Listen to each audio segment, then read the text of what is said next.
چوار بەران پێکەوە ئاژەڵی قوربانی بێ بەرامبەر بۆ هاوڵاتیان سەردەبڕن لە هەر چوار ڕۆژی جەژنی قورباندا ئەوان لە دەمەوبەیانێکی زووەوە لە ماڵ دەردەچن و ئێوارەیەکی درەنگ دەگەڕێنەوە.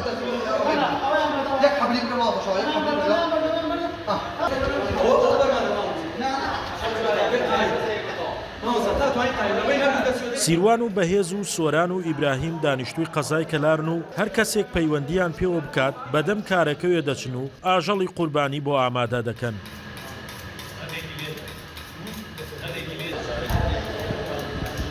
لە 2010 تاوەکو ئێستا هەڵساوین بەم کارە پیرۆزە ئەوەی حیوانی قوربانی هەبێت پشت بەخوای گەورە بتوانین بۆی سەرەبڕین سێ ڕۆژی بمێنێت بۆ جەژن ئێمە لە ئەکاونت و لە فەیسبوکەکانی خۆمانەوە ژمارەی خۆمان بڵاوەکەینەوە خەڵکێکی زۆر پەیوەندیمان پێوەکە ئەو خەڵکی کە پەیوەندیمان پێوەکە هەمووی بە شێوازێکی جوان بە پرۆگرامێکی جوان ناویان تۆمارەکەین و کات و ساتیانە دەینێت کە بگەینە لایەن هەموو ئەدەواتێکمانەیە سپاس بەخوای گەورە هەموو خۆم کڕیمە بە سیارەیشمان هەیە لەخوا بە زیادوێ بە سیارەی خۆمانەچین بۆ ماڵەکە حیوانی قوربانیەکەی بۆەکەین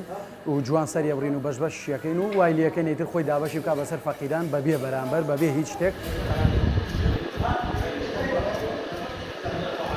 لە جەژنی قورباندا جێگەدەستی ئەوان لە زۆربەی گەڕەکەکانی کەلار دیارە و ئەو کەسانەی بەنیازی ئەنجامدانی قوربانین لە ڕێگەی تەلەفۆنەوە پەیوەندیان پێوە دەکەن و دوای دیاریکردنی کات دەچن قوربانەکەی بۆ ئەنجامەدەن. لە دەوروبەری گەرمیانە ئیشەکەین کفری بێ خانەقین بێ ڕزگاری بێت منتەقەی کەلار هەر ماڵێک بێت و بەرنامەشمان هەیە ئێمە هەموو ساڵێک سپاس بۆ خۆی گەورەم خێرەشە بەس یعنی گشت کەسێ ناتوانێت خێری وای دەستکەوێ جەژنی ڕەمەزان لە ماڵ و مناڵی خۆمانین جەژنی قوربانش داماناوە بۆ فەقیر و بۆ ئەو کەسانی کەوە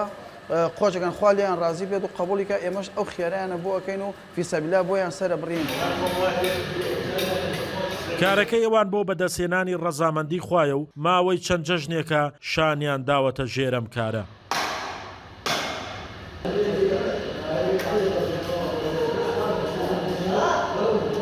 شاخوان محەممەد، کورسات نیوز، کەلار.